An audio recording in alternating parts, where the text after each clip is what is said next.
नमस्कार मंडळी, आज आपण मयुरीच किचन मध्ये उपवासाची खुसखुशीत आणि कुरकुरीत साबुदाणा चकली पाहणार आहोत। तर त्यासाठी साबुदाणा चकलीसाठी मी इथे अर्धा किलो साबुदाणा घेतलेला आहे।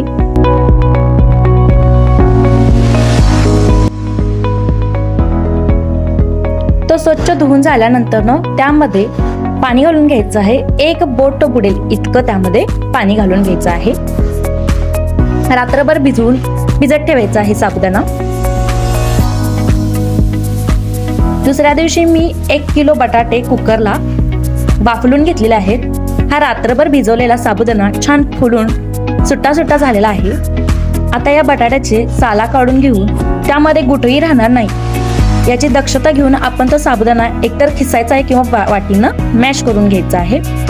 मी एका भांड्यामध्ये 2 ग्लास पाणी गरम करत ठेवलेला आहे। त्यामध्ये भिजवलेला साबुदाणा घालून तो ट्रान्सपरंट होईपर्यंत त्याला हलवायचा आहे, शिजवून घ्यायचा आहे।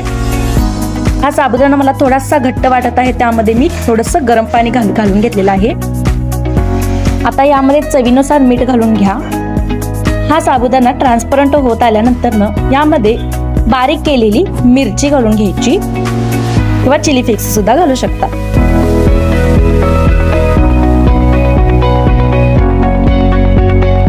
तर हा साबुदाणा ट्रान्सपरंट झाल्यानंतर गॅस बंद करून घ्यायचा आहे आणि त्यामध्ये आपण बारीक केलेला बटाटा मिक्स करून घ्यायचा।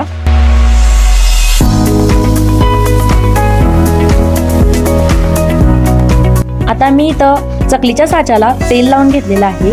अशा प्रकारे छान चकल्या पाडून घेऊ। ह्या 2 दिवस कडकडीत उन्हामध्ये वाळवून घ्यायच्या चकल्या। आता मी तळून दाखवते चकली। दुप्पट फुलते, खुसखुशीत कुरकुरीत होते।